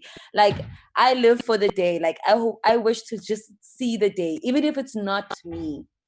I want a Steven Spielberg or James Cameron version of, you know, and the powerful, like the Ava DuVernays of America, to literally fly to this continent and beg me to be in their film, not to be lauded in South Africa because the inverse happened. I'm so exhausted of that narrative of, oh my God, in America, they think she's amazing, so now we must validate her as well. Like, that's not how it should work. And that's for me, in the same way Mandela hoped to live to see the day when we are free, that for me is the day I live as an artist, I hope to live to see. Ladies, we're coming to the end. It's been such an exciting, I mean, we've just talked for 2 hours. Can you believe that? I'm still ready to continue. It's been so amazing. Yeah. We've had such a lot of comments and inspiration and support from viewers on YouTube. So thank you to everyone that has been watching. I think that we're going to wrap up soon. So I'm going to ask each one of you last little words of inspiration to women in film and television. Lala, let's go with you. Are you going to go with me? That is hectic. Okay, first. I thought we had given our words of... our final thoughts. Yeah. Our final thoughts. I think it's important for us as women to be intentional about us standing together, be intentional about us being each other's, advocating for each other, opening doors for each other, welcoming each other, keeping a seat open for each other. And, you know, being as authentic as we can be, understanding the challenges that we have in this industry. It's not an easy industry to participate in. So having a sisterhood for me, I think beyond anything else, just spending these 2 hours with the three of you already starts to enhance, inform. Please pardon my husband at the back. I told him I'm having and he's making it a priority to walk up and down. Like, how many times must I change my angle? but spending these 2 hours with you and you know, with those who are watching us, receiving the content, the you know, the messages and so forth, has enhanced me and has changed me only for the better. And so a sisterhood becomes so critical. So for me, in the industry that we are working in, mine is to say, let us move forward together, knowing that we are stronger together, knowing that we can actually change this narrative, and we have to be in the forefront. We have to lead, and whatever that means, we need to do it. If it means holding open the door, that's what we need to do. If it means holding someone else's hand up, that's what we need. If it means connecting with each other on a level that is not superficial and saying, these are my real, what does actually this mean? Knowing that we've got a sisterhood. So I think for me, mine is, in a simple way, is that sisterhood, creating a sisterhood so that we're not there at the top alone or anyone at the bottom alone, because we're only as good as the one there. So it doesn't matter if there's one, we've got to be together and take each other to the top. And protect each other at all costs. Yeah. Absolutely. Protect each other at all. Yeah. We have to speak to that, surely not. I mean, that's it. I know. She said it. But guys, but yes, you're absolutely right, Lala. And it's also very important for us to be aggressively populating the world with our stories, so that wherever we turn, we see ourselves reflected. The only way to do that is if it's a group effort. I think individualism in this context is not going to take us very far. We have to grow beyond our own individual needs and look at the whole and what the whole needs. And the whole needs a whole lot. Sorry, that's it. Beautiful. I'm gonna be a lot more practical. So maybe if you edit this later, just kind of. But for me, I could never start and run a union. I'm not that way inclined or disciplined. But I am part of the union here and in the States because I believe in rights being respected and also understanding your rights and respecting them as well. So to the young artists who might be listening or watching us right now, please spread the word that we do need to respect the union and it's going to take sacrifice. As artists who are already accomplished, quote unquote, I could at least commit to doing my best to make sure that the compromise we all make is fair and just, because I can't say go hungry for the sake of unionizing properly and regulating this industry, because that is why it's so easy to exploit artists and producers and writers and everyone else, because we're not regulated and it is in the best interest. Correct me if I'm wrong. I don't see SABC or DSTV fighting for that because it's not in their best interest in terms of their profit margins, which for me calculates and means you don't care about us. That's all it can mean if all that matters is your bottom line and how fancy your building is.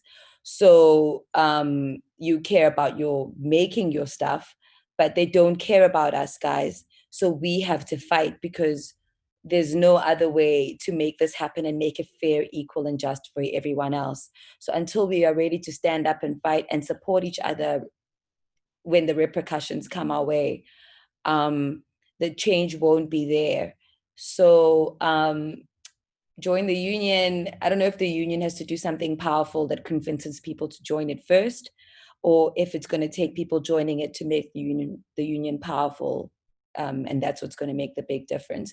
But I think for me, actors' rights are really important. And I'm not even really sure who's fighting for us right now. I know Dr. John Kani was in there, but his ideas are different maybe to mine. And it's my future that he's fighting for. And my children's, or the next artist's right future that he's fighting for. But I can only have faith and trust that he's fighting for the right thing when the conversations are happening at whichever table they happen at, which I find out about later. So let's educate ourselves and let's be united and make sure that we fight for a better future for artists in our country, because it's up to us. Well said, all of you. So very poignant. What I will add to that, because I don't know if I can compete with what Walala said, but we're not competing. We're here to support as women. Yes, we are here to appreciate. So Exactly, changing the conversation. What I think as a practical bit of information is that if you in this industry, the most powerful thing to do right now is to join an organization. There are many organizations. SWIFT is one that I'm on the board of, that's Sisters Working in Film and Television. Then you have the IPO, you have the WGSA, and then you have your SAG. And that's all headed by SASFED. And all these organizations have been doing amazing work. You see all these relief funds that have come out. That is because of the lobbying and the work that these organizations have been doing. We are trying to come together to come up with a proper organization where we are protected as workers, as crew. It's so shocking that as a freelancer, 5 months into COVID, we cannot apply for UIF. So these are some basic things that should have been taken care They're of. literally letting us stop.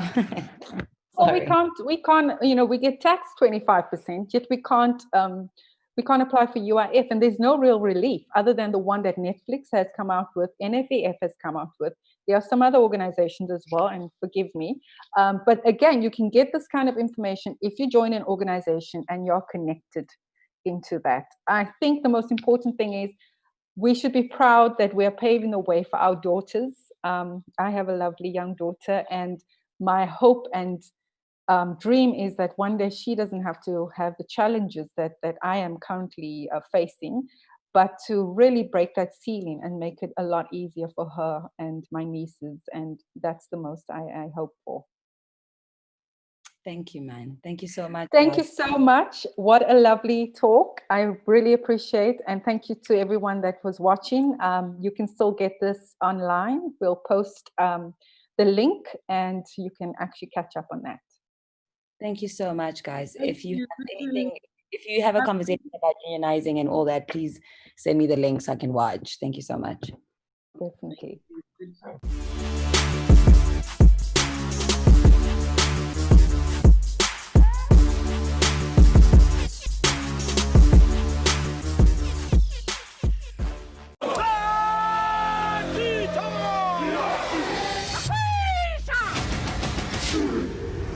When your destiny is laid out before you,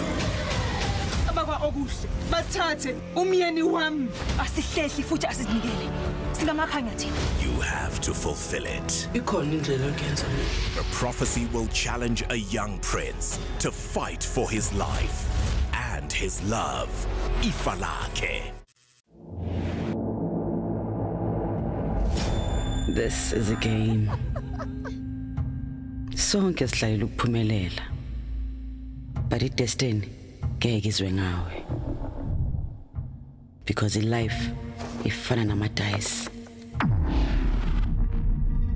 Sometimes you pop, sometimes you grab. But one thing we can always count on. Ivili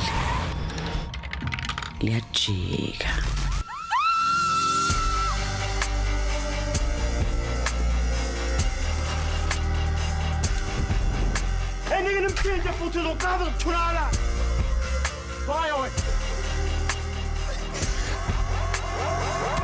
Life is a gamble in the all-new telenovela, Gomorrah.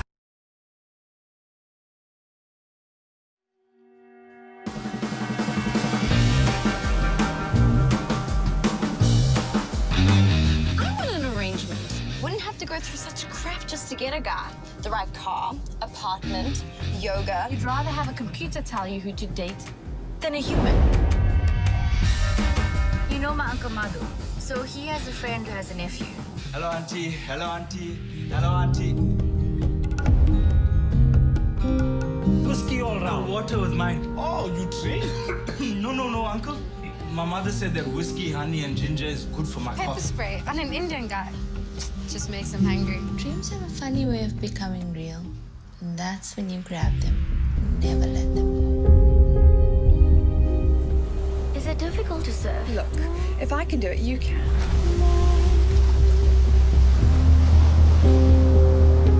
Your friend. Sunny, are you stalking me? Who are you?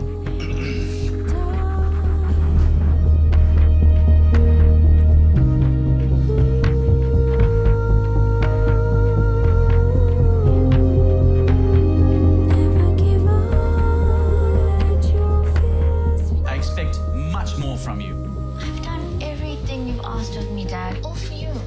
What about me? You're a Patel. I've worked hard to uphold our name. So is it true then that you have issues? I think I'll ask my sponsor.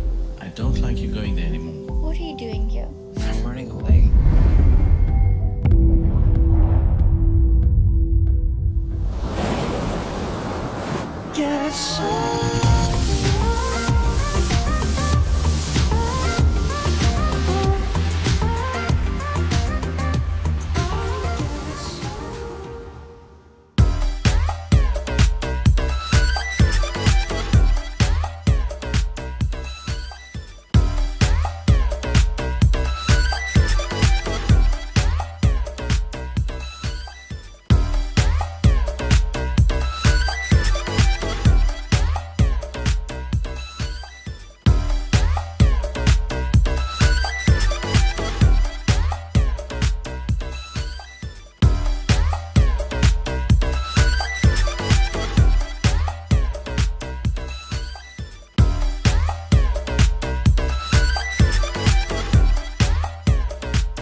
Thank you.